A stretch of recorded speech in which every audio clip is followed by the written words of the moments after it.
Hello YouTube, and welcome back to Lord of the Rings month, which is now extended into February. Ah, shut up, I'm gonna review all the movies I have planned for January, so, pretty much, we are now at the very end of the Peter Jackson series, which Peter Jackson really never wanted to end because he has, like, 6 different endings. So, let's go into it. Okay, so for the story, I am going to do the same thing that I did the last time with Two Towers, but this time I'm going to go in sort of a different order. This time I am actually going to start off with the easiest one to talk about, which is Arwen's, and also because I always forget her story arc and then just sort of have to bring it in at the last minute. So I am actually going to talk about hers this time. So I'm just gonna start off with hers because hers is pretty much only in the beginning of the movie, and then after that she's just gone until the very end of the film. So yeah, I'm just gonna sum her up pretty fast. Pretty much ever since the last movie, she's now chosen immortality and is going to go to an island or a city or something. Use a boat with a lot of other elves to get immortality, I guess. At least that's what I think that she's doing. I mean, like, she's going to the city with a lot of elves that are her age. So is there like a certain age that the elves have to be to go to this city or something to get immortality? How do they get immortality? Why does there have to be a certain age? Why aren't they just born with immortality? I I don't get it. Why aren't there any other older elves anywhere? Because she does go back into the elf village and then it's only her dad who's there. So is there no other elves that are his age? Why is that exactly? Why am I asking so many questions about such an easily glanced over subject? I don't know. So, she's about to go, but she's still feeling sad about leaving Aragorn. But then she sees the thing that makes up her mind entirely. A vision of a possible future where she has a son. Yep, that's literally it. I guess it's mother instincts or something, which, trust me, that's not the only time we get that in this movie, but yeah, this is just kind of a sudden decision. It's just like, oh, I'd rather choose a life as a mortal because I'm going to get a son who would be half human, half elf, so that would mean that he could be born with immortality, so then he wouldn't have a mother to look after him the rest of his life. Wait a minute, why don't I just go to the city for a little bit and then get immortality so then I can come back and be with my son forever? Okay, well, who cares about that? I need to go back to the city cause story. So, she now goes back to the city of the elves, and her dad takes it surprisingly well, actually. He's just like, oh, wow, you want to be human because you're gonna have a son? Okay. Um, and then she goes over and reads a book. Yep, that's what she does while waiting for Aragorn. She couldn't just go and help Aragorn in this battle. We've seen female elves fight, so it's not like it's a thing against them, so she can fight. She, she should be allowed to go, but nope, I guess she just wants to sit behind and read a book. She's kind of lazy that way, I guess. But then all of a sudden, and I mean like all of the freaking sudden, it's just like this comes out of nowhere, but now she's somehow very ill because she chose a mortal life. How? Okay, so I can get it if it's like her body getting used to mortality and everything, but that's not what they say happens. What they say happens is that her fate is now tied to the ring. So now Aragorn has another reason to try and defeat Sauron. What? Yeah, I've heard that this was never in the book, so you can't go and just read the book to actually understand this. This was added into the movies, so there's that reasoning out of the wind. And now she's just all of a sudden ill for no apparent reason. The weird thing is that she was actually supposed to fight in the battle, in the ending battles. There were even scenes with her fighting in them. But they cut them out. So someone had to purposely go in and remove her fighting. Why? I mean, like, okay, I guess it'd be a bigger step for, Erwin, I don't care, for her fighting, but really? Just like, no, she has no point anymore, just throwing this completely random story arc because we don't know. It's just like we just wanted to do this one day. We just wanted to mess around with people who knew the book, I guess. I don't know. This is a really weird story for her. It's just like all of a sudden they're just like, well, we want to give her something to do. Why not just make her sick and give her nothing? But we had something planned with her fighting. Nope, we're not doing that anymore now. We just want to focus on her getting sick because of the ring for some reason. No real explanation, let's just try that. Okay, I guess we're doing that now. So, yeah, that's pretty much her whole story arc. Big shock. In the end, she's better. I know, it's so surprising there. And I guess now she's immortal. Yeah, are you sure that she's mortal now? Like, so so she is gonna age like a human now. They never really specify this. They just sort of say, yeah, she didn't go to this island, but they never really say that this island gives you immortality either, so she could still be, immortal. We don't know.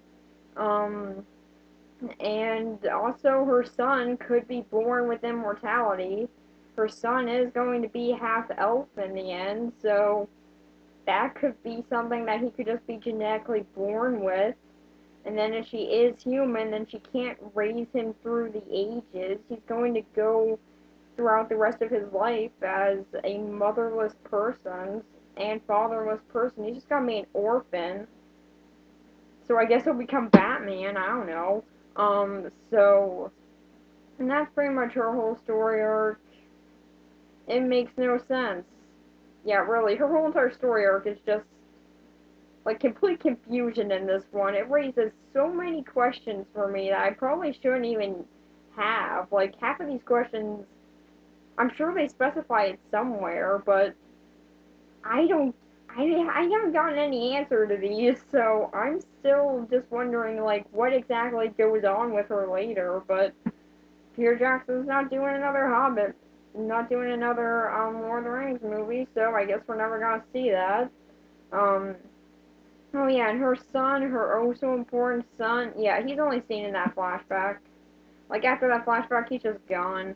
So now we are going on to the interesting stuff. The war. Okay, so pretty much this is actually where the movie does begin. I just wanted to get Arwen's story arc out of the way because I always forget about her story, and really hers was the fastest to talk about. It only took 8 minutes, so there's that. So pretty much in this battle, in the war story arc that we have, now we pretty much got, all the characters except for Frodo and Sam are now reunited. All the characters from the Fellowship are back together. They're all hanging out. Merry and Pippin were smoking and drinking because they do that. Um, and now we see that they are going to Sauron's castle, where all of a sudden Sauron's just defeated. He's powerless now. When did that happen? Yeah, they say that he just sort of lost his power, but because, like, no one's with him anymore, but he's still a freaking all-powerful wizard. You couldn't go into this anymore. Like, there's even a scene that was deleted from the movie where he dies. And it's a good scene. I've seen it. It's like only in the first, like, 10 minutes of the movie. Did they just think the audience would be too bored at that point? Like, why did they get rid of that? It would have been just so much more useful to just keep it.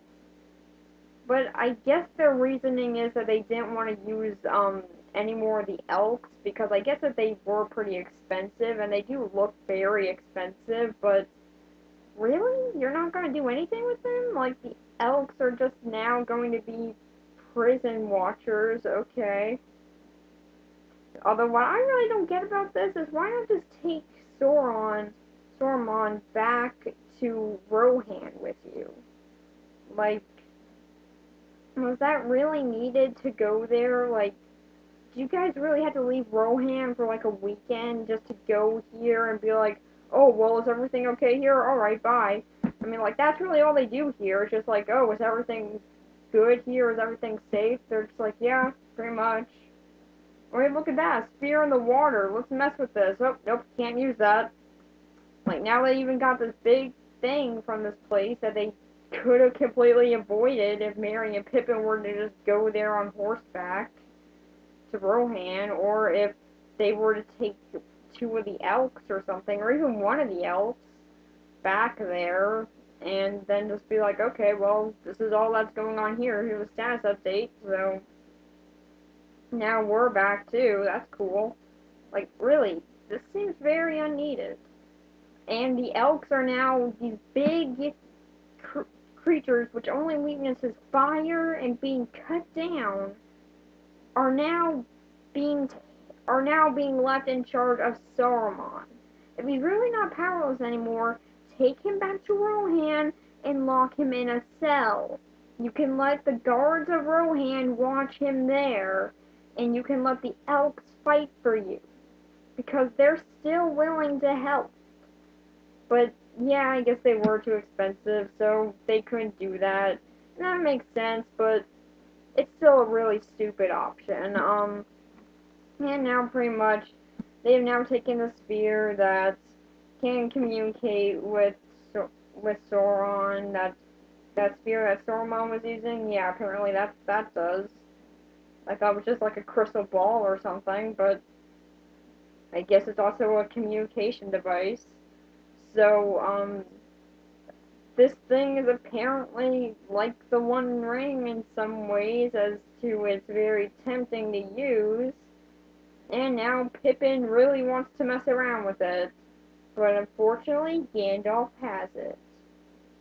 But luckily, he just pulls like some Raiders of the Lost Ark on him, and he's able to get the sphere. And Merry's actually being the sensible one here, and it's just saying, hey, stop. You know that this thing is dangerous. If Gandalf took it, just go back to sleep. But Pippin's too much of an idiot to listen to that reasonable stuff, and now he just touches the sphere, and somehow Sauron thinks that he has the ring now, even though he knows that Frodo's been using it. I guess he just thought that Pippin stole it or something. And now we can, and now we also see that this sphere can also throw people into seizures, apparently. And yet, for some odd reason, everyone's concerned as to Pippin's health, even though Aragorn touched the sphere too. I guess no reason to be concerned with him at all. And now they pretty much form Pippin has seen a vision of the future, so I guess it was a crystal ball too. And he now learns that Gohan is about to be attacked. What is Grohan? It's a village that we've never seen before. I'm real concerned with their safety there. So, Now Gandalf and Pippin are sent to go and warn Grohan, and really they're only taking Pippin because, well, he's the one who messed around with the spear, and so he deserves punishment. But once they finally get there, then things are changed a little bit as we learn that the King of Grohan is actually Boldemir's father, and that's gotta be awkward. And he has now learned about the death of his son, which makes him a whole lot less trustworthy of them.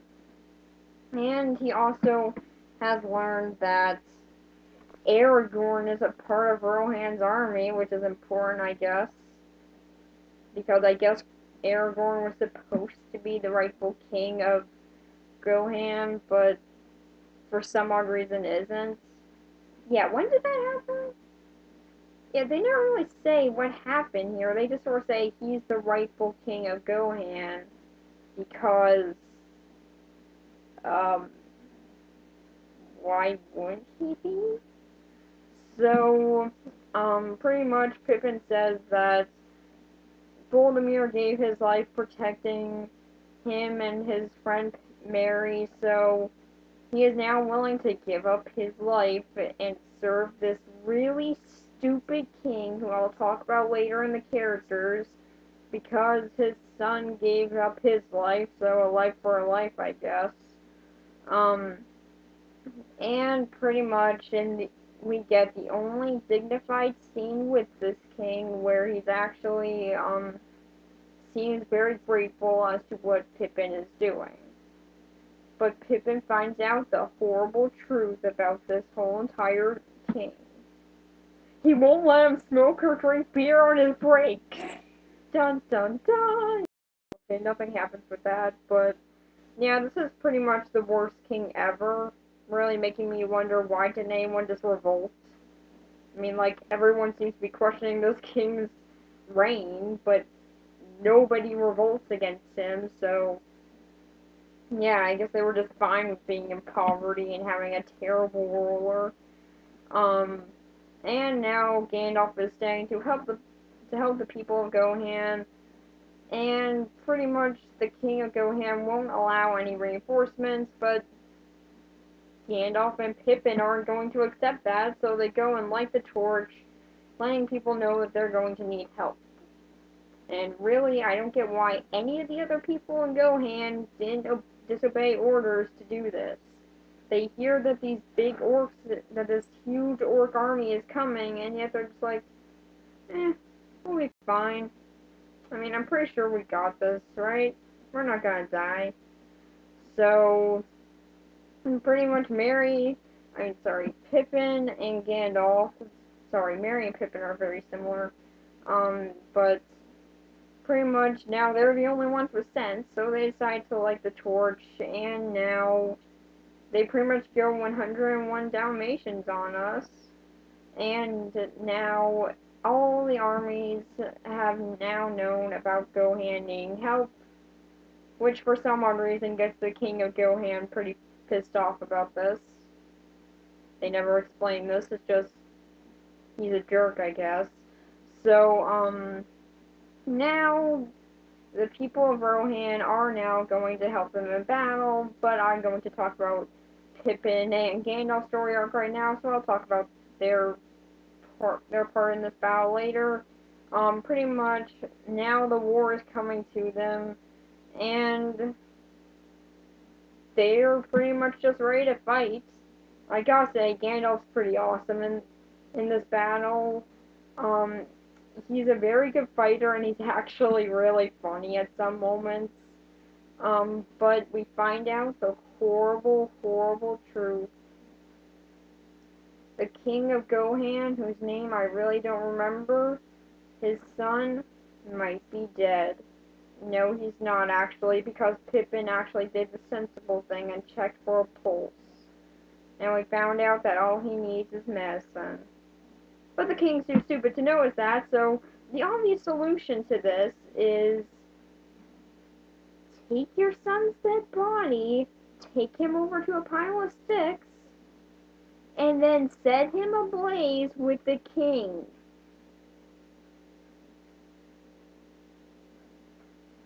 Oh my god. Okay, so what I've heard about this character is that he was supposed to be a Shakespearean tragedy character. I don't see that at all with this guy. I know I'm talking about this character early, but I don't care. I cannot talk about this character's story without talking about how stupid this king is. He is a terrible king. He sent he spends his whole days moping. He doesn't care about his armies, nor his own son going into this big battle where he could die, and instead he would rather just eat stupid food while listening to a hobbit sing. He doesn't take any respect in this hobbit who is now giving up his life because of his son's death, and when he finds out that his other son is possibly dead, even though he's not because he's too stupid to check for a pulse, which is actually a common thing in movies, but yeah, I'm actually kind of glad to see that this movie did try something different and seeing like, okay, wait, no, let's check the pulse first, just to make sure. I am very relieved that's that, because I have not seen that in movies before, and that was such a big relief to some realism. But nope, he's too stupid to check for a pulse. And then what does he decide to do? He decides to burn him and his son, all because of that. All because he didn't treat his son with respect. Well, if he cared so much about treating his son with respect, then why the heck would he have just sent him off to this battle, not giving any respect to him as he went to go risk his life? I'm sorry, this king is terrible. Why would anyone let this guy remain their king? How did no one revolt against him? How did no one say, okay, this guy is a horrible king, let's kick him out of office? Let's get someone who actually knows what the heck they're doing. I'm sorry, but this king is just terrible, and there is no redeeming qualities in him. If anything, he's hilarious. Because being to fight Gandalf in a hilarious scene, and then his death is him on fire in the only moment where they're just like, okay, well, let's give him some dignity in his death. But then he's running out of the fire, running away. I mean, like, what the heck? Really? Just run away from the fire. Like, you're on fire, and you're just gotta run across the... Oh my god. Alright, so I'm gonna just try and slip off that villain for a bit, because I can go on and on about him, but that would just take too long, so I'll only rant about him again in the character section. So, now pretty much Gandalf and Pippin have now stopped him from burning his son alive, because really? That was his idea? I still don't get that plan of his, but now they stopped him, and he has one of the stupidest deaths I've ever seen. And that's pretty much it on Gandalf and Pippin's story arc for now. I will talk about them when we get to them again, but right now I am going to go on to Rohan's story arc, in which pretty much they have now received the flame.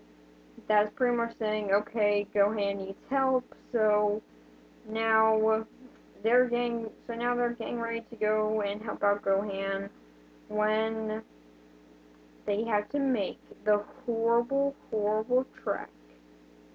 A few days walk. Actually, a few less days because they're all on horseback. Oh, the horror. They're walking somewhere. Yeah. Do you really care? Like, okay, they're walking somewhere. Ooh.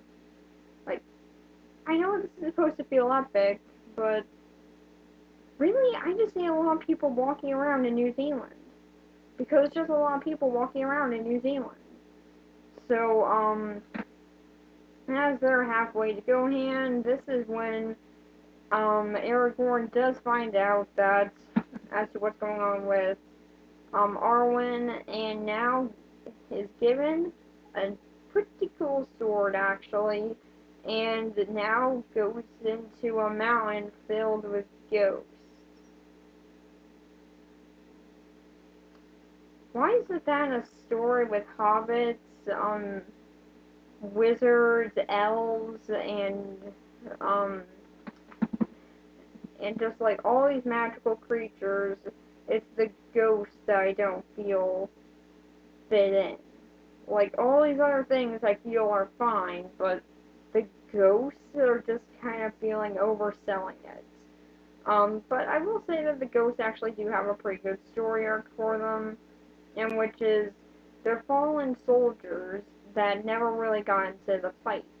They told the King of Gohan that they were going to fight for him, but then became too afraid and left to hide in this mountain. But they were eventually cursed by this, and now they have, and now the only way for them to move on is that they actually have to fight for the rightful King of Gohan, and then they can finally make peace and finally move on into the afterlife. Now, I will say this is actually kind of a good story arc for them. It does make them feel like interesting characters who do want redemption, and you want to see them get that redemption. So I really do like these characters.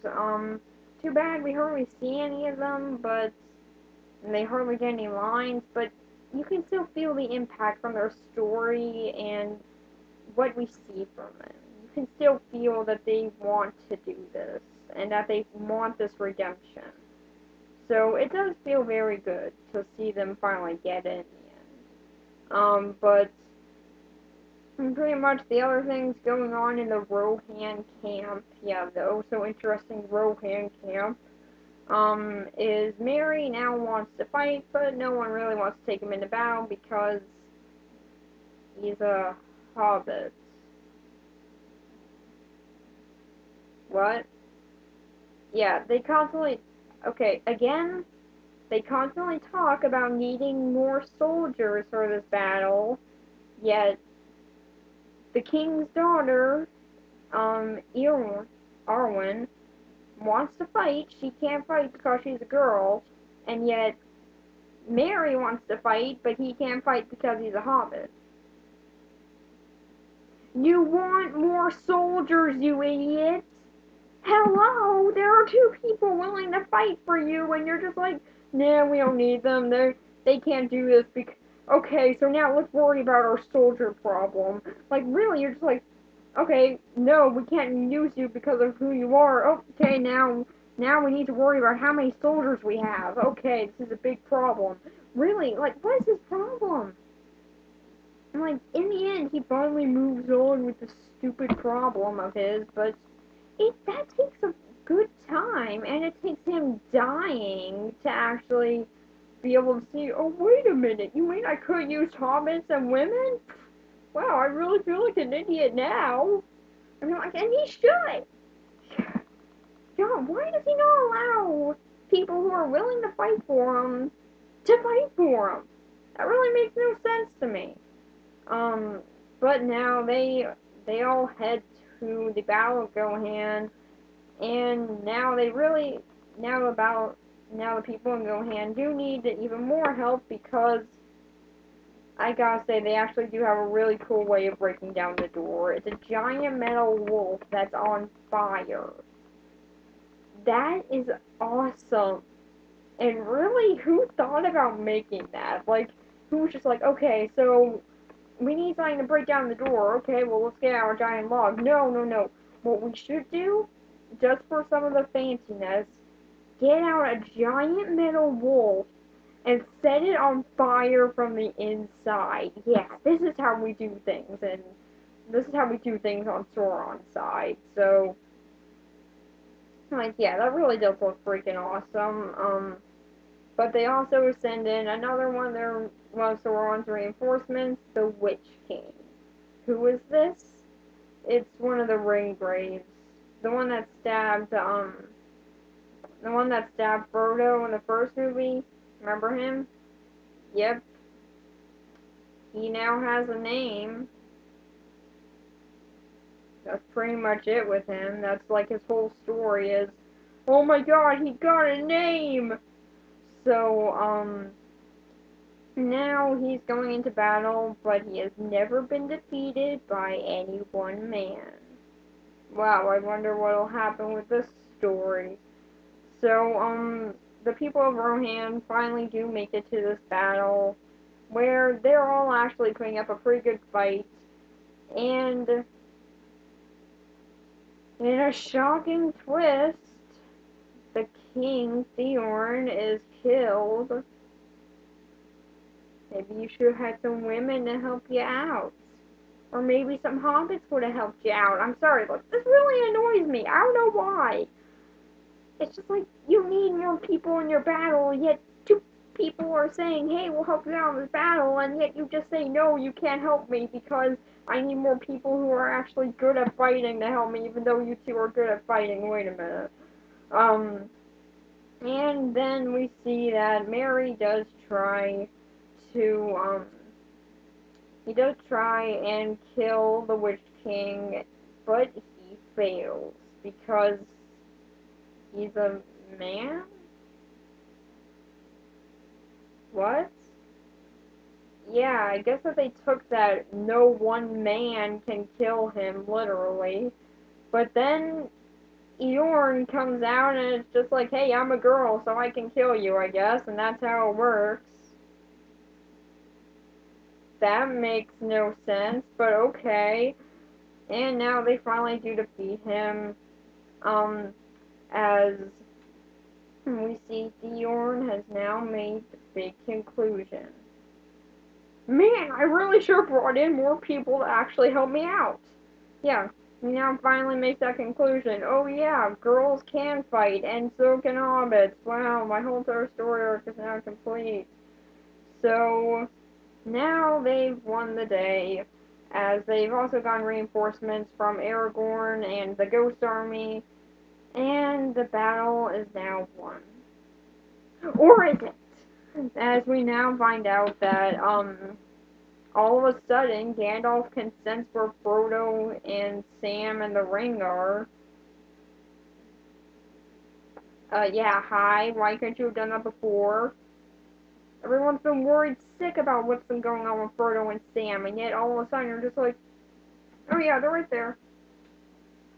Yeah, they're right over there. Just so you know. Oh, what? You guys actually want to know that earlier? Sorry, I forgot to tell you, I guess. Um, and now they head off to make one more battle in a distraction so that Sam and Frodo can actually drop the ring into the flames of Mordor. So they have actually a pretty cool battle in which we finally get that one thing that everyone likes to argue about. The Eagles. Alright, so when it comes to the Eagles, you're either on one side or the other. For me, I'm on the side saying they should have been used in the first place.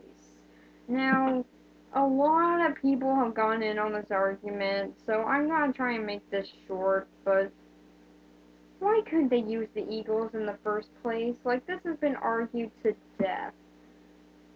The Eagles, they could have clearly just come in and they could have easily just rode in the Eagles and then had Frodo just drop in the ring into the fires of Mordor, but no, that would have been too easy, I suppose, so instead they made him walk all the way here.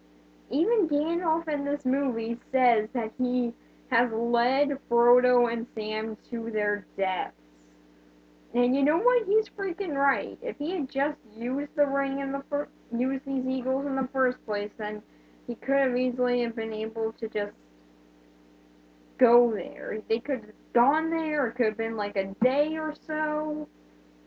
Everyone in the Fellowship would have survived, and nothing bad would have happened. There would have been far less fatalities, and everything could have been resolved.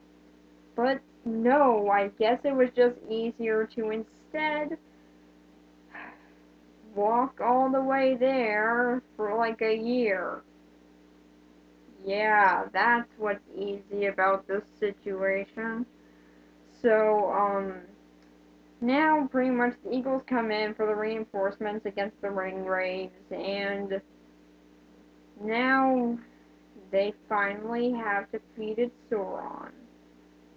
And now I'm gonna talk about Frodo and Sam's story arc, because their story arc ties into the ending of this story arc, because that's what all story arcs do. Oh wait a minute, I forgot to talk about the end of Pippin's story. Oh yeah, he finds Merry and helps him out. Big story arc complete. So, and now I'm going on to Frodo and Sam's story. So, this is again the story that I did come to these movies to see because really the ring corruption was the thing that got me interested in this. I really wanted to see what it was like. And this is where it all comes to its epic conclusion. Or at least that's what some people can say. I can say it's a very childish conclusion, but I'll get to that when I get to it. So pretty much we see that Frodo is still not eating or sleeping really, but they are getting closer to the Steppes of Mordor, which surprisingly do actually exist. Um, and apparently these steppes are actually to freaking Mordor. Am I the only one who's actually surprised that these steppes really did lead to Mordor? Like, am I the only one who thought that it was just Gollum pulling a trick on them the whole time and it was just gonna lead them somewhere else? And, like, not even close to Mordor, but apparently it's actually pretty freaking close. Um, but now we can also see that Gollum is sort of influencing Frodo a bit. And yeah, I get it, it's with the ring corruption and everything, and Gollum is now adding on to that. And now he's even telling Frodo that, hey, Sam looks like he kind of wants the ring. You can kind of guess what happens with this. The obvious thing is bread. Yep. Yeah, really. Okay, so Gollum's big way of getting rid of Sam was take some bread out of his backpack, sprinkle a little bit of crumbs on his back, which somehow are in his front later, and then drop the rest of the bread off the cliff. And then wake up Frodo, and then just sort of say, hey, look at that, he ate the bread, he's obviously evil now. And I don't know what's worse. The fact that Gollum really thought that this would work, or the fact that it does work. Yeah, really. Frodo falls for this. And they argue like a freaking married couple in this scene, but really, Frodo? I mean, I get the corruption with the ring and Gollum sort of influencing that, but really?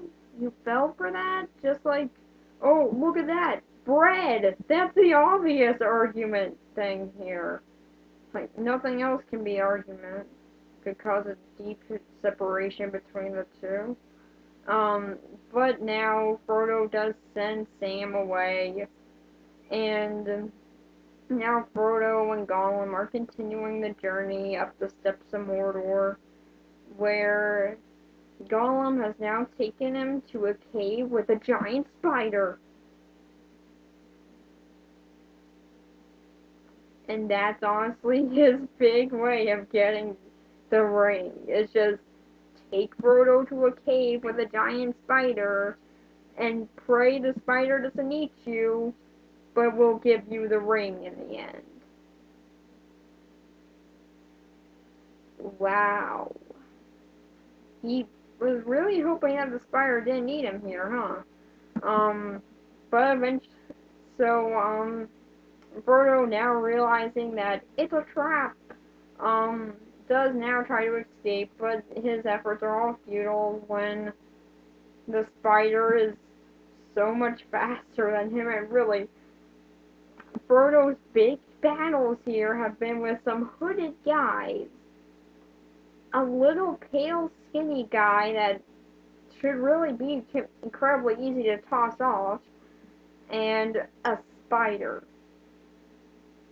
Those are all his big, epic battles in these movies.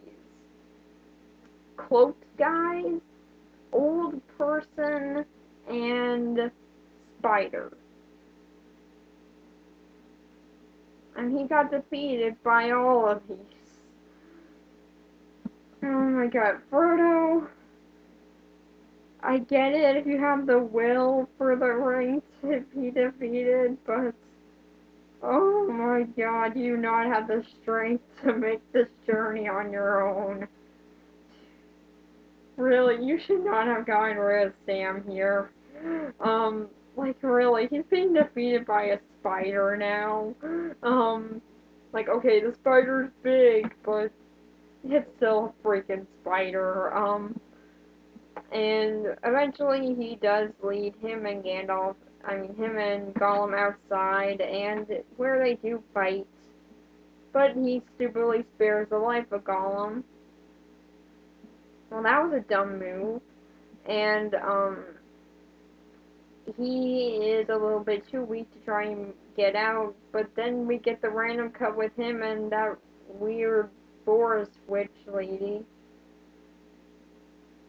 Okay. I guess that she was really important. And she gives a motivational speech to Frodo, which is enough for him to keep on going. Until a spider stabs him. So now he's poisoned. I don't know. And eventually Sam does come back after finding out the really stupid conclusion of the stupid bread story is he found the bread and realized he didn't eat it.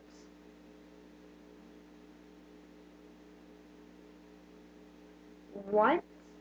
Okay, so, his big conclusion here is I didn't eat the bread. Oh my god. Like, I really do think that this reveal of him coming back would have been better if, like, all he heard was Frodo screaming.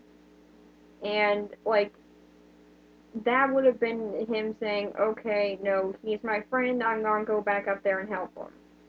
But, nope, his stupid story ends with him finding the bread. So he eventually does come back to help out Frodo. He got stinged, so I guess he went inside the cave with the spider to get it. And he also got that light, so yeah, he really did go into the cave.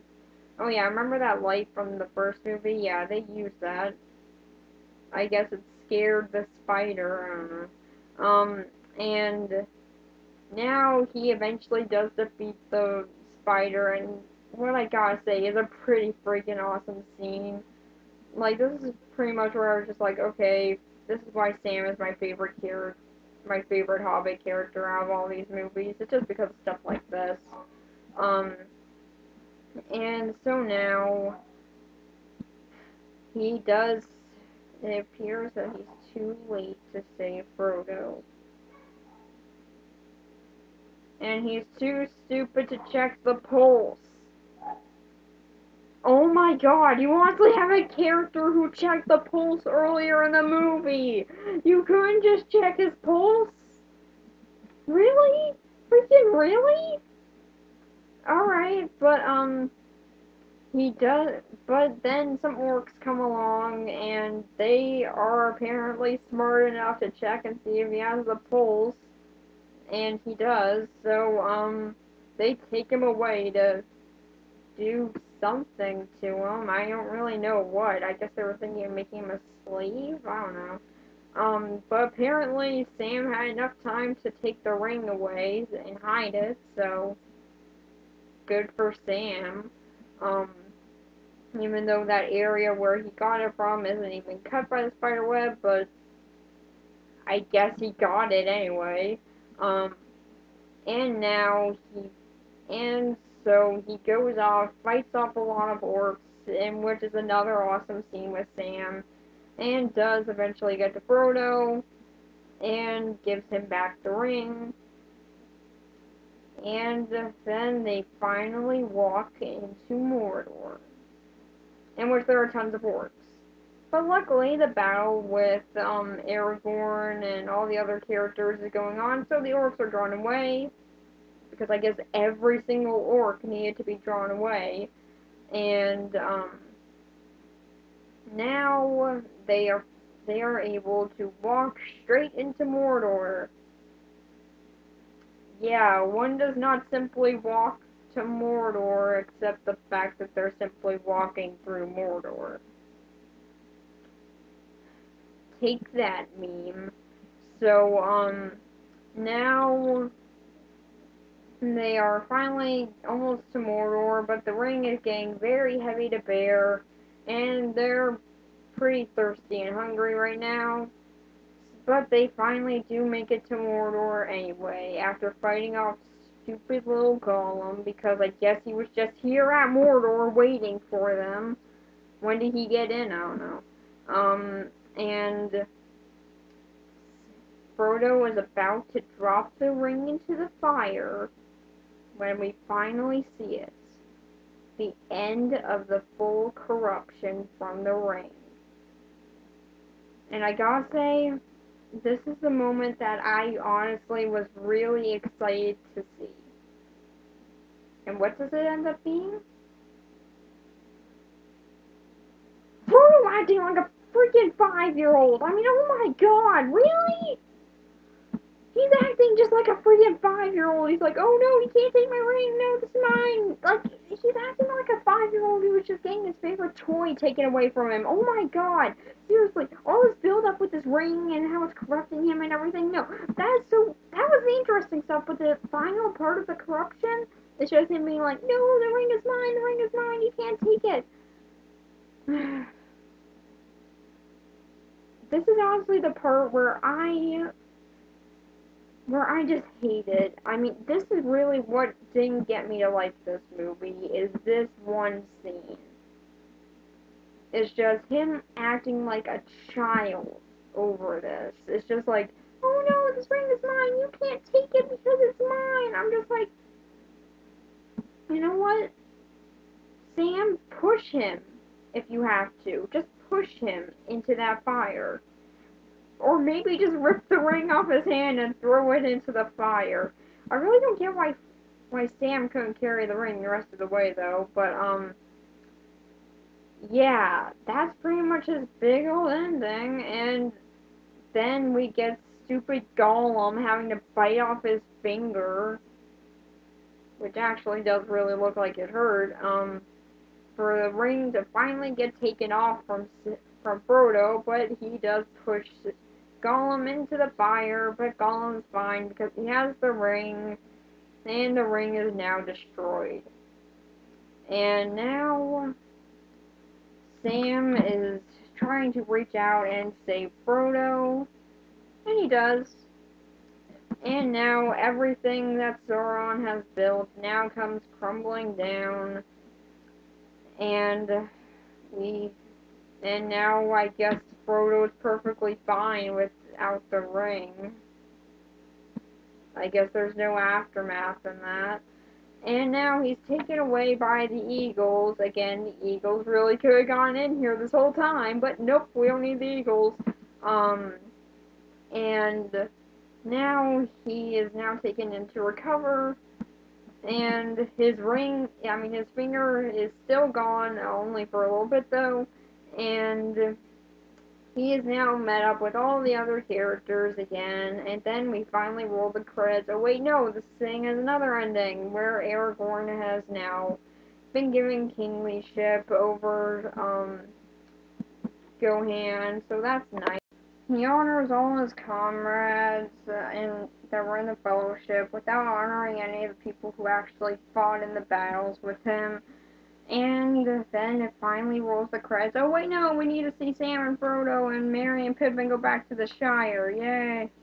And then once they finally get back to the Shire, yeah, it honestly took them like a year to get back, because I guess that Gandalf was just a jerk and just said, nope, you guys aren't using the Eagles to just simply go back. No, you guys gotta walk all the way. So that was kind of a rude thing to do, but he made them walk all the way back. How nice of you, Gandalf. And now they're finally back in the Shire. Sam talks to that girl that he liked, and they eventually get married. Because I guess that we kind of glimpsed over that. Um, and Frodo finishes writing it all down in a book, gives the book to Sam, and then it ends. Oh wait, no. Then we also gotta see him. Then we also need to see Frodo taking Bilbo to a boat with all these elves, or they're gonna destroy the rings, or do something. I really don't know what they're doing. By this time I was just pretty bored in the movie. And now they are finally going to end. And yes, this is actually where it ends. Um, Sam goes home to his wife and kids. Frodo has now gone off to do whatever he was gonna do with Bilbo. And the movie finally ends. Alright, so now Sam finally goes back home to his wife and kids. And Frodo now goes on this boat to do whatever these people were going to do. And the movie finally draws to a close. So, what do I think about the finale? Well, it's not as good as the middle. Yeah, Two Towers is still my favorite. Even, actually, upon watching it a second time, I love Two Towers even more. And Return of the King, while does have some good aspects in it, like, the battles are beautiful. I mean, like, these battles are huge. And you can really feel the significance of them. And I will say I was actually pretty interested in seeing what happened with Frodo and Sam and Gollum. Oh yeah, and speaking of Gollum, I forgot to talk about his story. This is the one thing I forgot. Yeah, I guess at the end of all these movies, I forgot one story because there's so much going on. But the movie actually does start off with a very interesting story of how um Smeagol turned into Gollum by the ring. And I will say that this is very interesting and it is very cool. It does show how far the ring pushed him, and even he killed his cousin because of this. That was so interesting to me. That scene alone, like, if the whole entire movie were like that one scene, I probably would have absolutely adored this movie, but really, that scene's kind of the only one that shows, like, real corruption with this ring.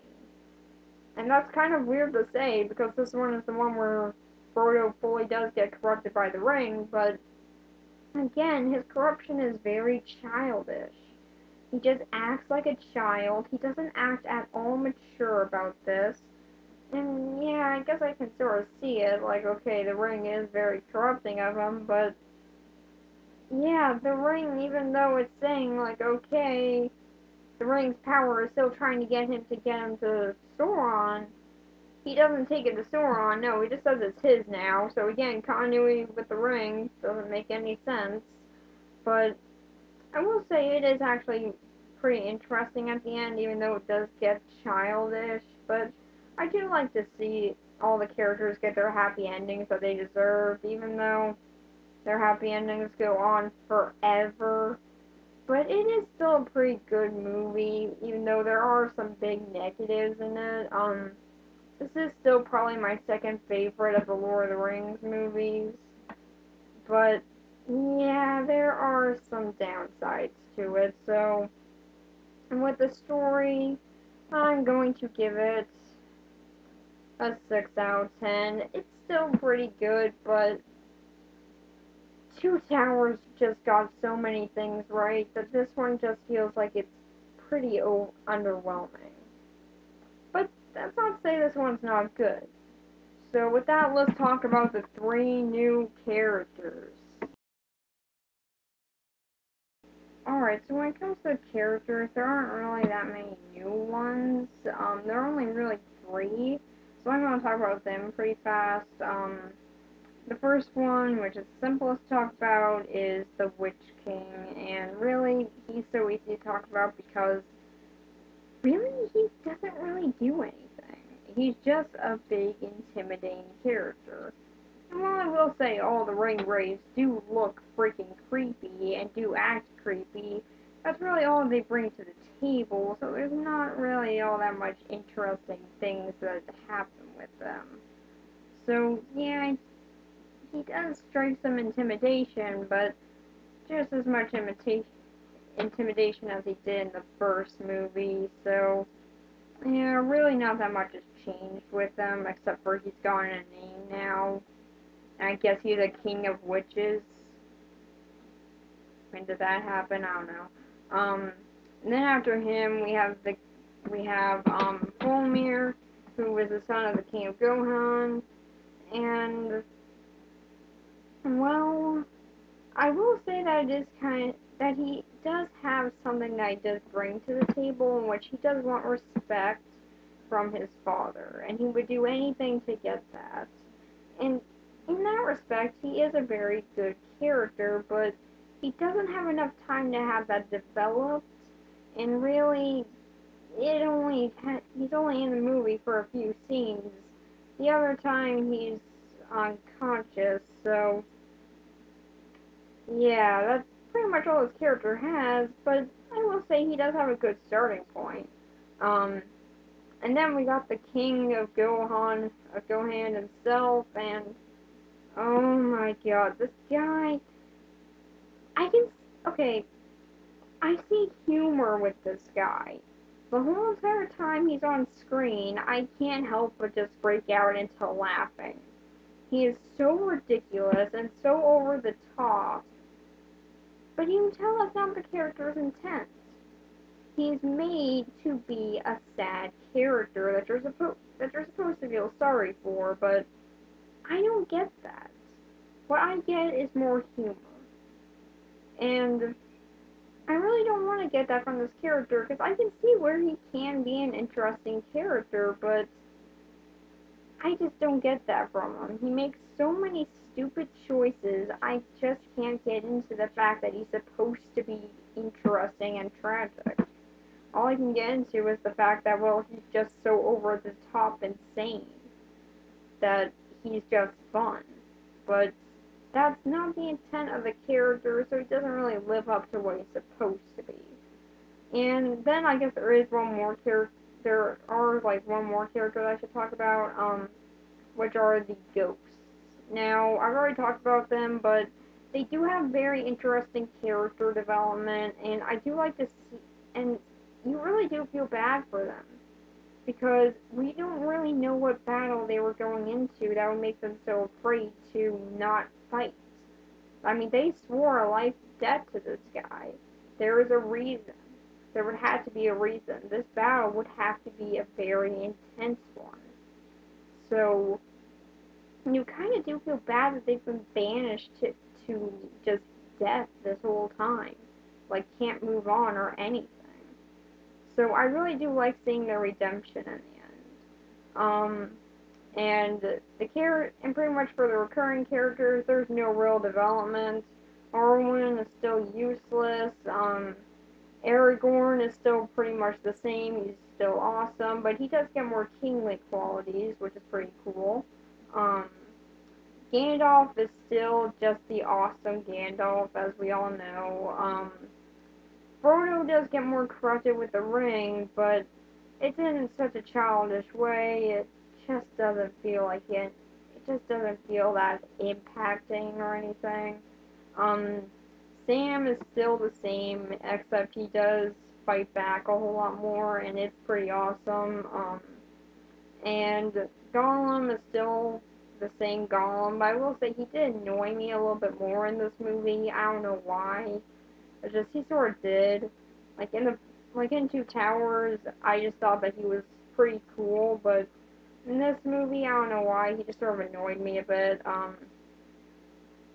And with Gimli and Legolas, they they still have their contest going on as to how many people they can kill. So I guess there's that. The only real characters that get any development is Merry and Pippin. And I will say their development is pretty good. They have broken out that sort of troublemaker story, sort of character arc that they were in at first, and have now gone in their own directions. Pippin has gotten a little bit more respect and has matured much more, which is something that I'm actually very thankful for, and I do like seeing how this maturity sort of felt for him, and he does really try for the respect, so that's nice. And with with Mary, pretty much he does become a very good warrior, and I will say that I do like the fact that he does try and do anything for his friends. He would even go into battle just to protect them. Now, this does also fit into his story and character arc in Two Towers. So the continuity with him is very nice, and I do like to see how they did it. So pretty much Merry and Pippin are the two that have gotten the most development out of the whole entire cast of characters here. I guess Eowyn has gone a little bit too with her finally getting away from that stupid Aragorn love story arc, and I guess that now she's in love with Mary. Uh, okay, until she just sort of lets Mary leave. Guess she didn't love him that much. Maybe she liked Boromir. I don't know. I don't care. But now she is a pretty good warrior, so that's pretty cool. And her father did get some development in realizing, oh yeah, if I actually do need help with people, wow, if I actually do need soldiers to help me out, I can actually get soldiers to help me out. Yeah, it all went full circle with him. So, but even the characters that didn't get any development, that's mainly because it just didn't really need it, because they were already fine on their own. So, for the characters, I'm going to give them a 5 out of 10. They are pretty good, but there isn't that much development for them, but they are still pretty well done, and I do like the way they have evolved over the films. So, yeah, 5 out of 10, they're pretty good. So what do I think about this movie as a whole? Well, I will say this, it is pretty good, and I do like seeing the conclusion for all these characters, but there are some things that are just far too silly for me to get into, and really, it does feel like there could have been more done with this whole entire thing going on, but for what they did fine, and I don't really have any real complaints on it. I mean, it does have some pretty bad moments in it, but I really do like what they do with most of it. There are some areas that fall flat, but yeah, there is some pretty good stuff too. So it's definitely better than Fellowship, but it's not as good as Two Towers. So what do I think about the whole Terrapure? So for the movie itself, I'm going to give it a 6 out of 10. It's pretty good, but not as good as the last one, but it still is a pretty solid movie. Um, so what do I think about the whole entire Peter Jackson series? Well, I will say it is very revolutionary in that it has sort of brought back the fantasy films, and I am very thankful for it doing that. But I just couldn't really get into it as much as some other people. I guess that's more of personal preference, but I don't know. So I do really like the Peter Jackson series. I just wish that they could have been done a little bit better. But Lord of the Rings month still isn't over because next week we are looking at Lord of the Rings, the animated version.